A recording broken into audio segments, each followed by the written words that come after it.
Finally, the forensic scientist in the Idaho 4 case admits that item 1.1, which is the sample in the knife sheath, never matched Bryan Kohberger because she knew she was going to be under oath if she went to trial to testify. Check this out. This amended supplemental expert disclosure from Taylor Maychek, which is from an exhibit that the prosecutors were going to use in the Idaho 4 Bryan Kohberger trial, which discusses the samples on item 1 in the Idaho 4 case, which is the knife sheath. The document states, quote, Maychek will discuss at length the generations of a DNA STR profile from item 1.1.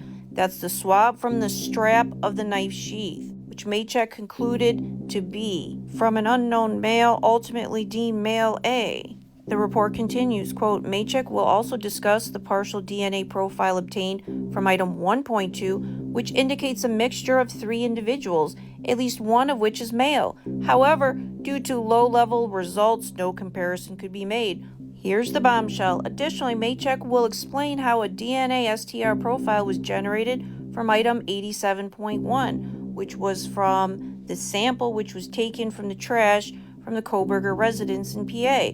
Maychek determined the DNA profile obtained from item 87.1 was from an unknown male, ultimately deemed male E. Maychek concluded male E was not the source of the DNA previously obtained on item 1.1. And this is another forensic scientist who refuses to acknowledge item 1.5 from their own report in December of 2022, which describes there was a sample on the inside portion of the blade of the knife sheath.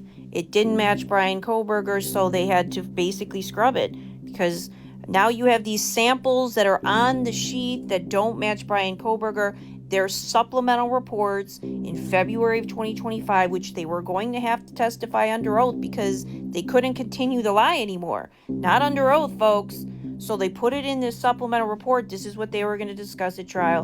Unfortunately, he took the plea deal. Keep in mind, in these lab reports, they don't call 1.1 the snap of the sheath. They call it the front strap of the sheath. So it's very misleading from what they told us in the public and how they put it in their lab reports. Item 1.1 was the front strap that they said matched Bryan Kohberger, and then guess what? It doesn't match. So who does it belong to? The sample on the inside of the sheath, who does it belong to? If it's not Bryan Kohberger, if that's not exculpatory evidence withheld from this case for 3 years, then I don't know what is.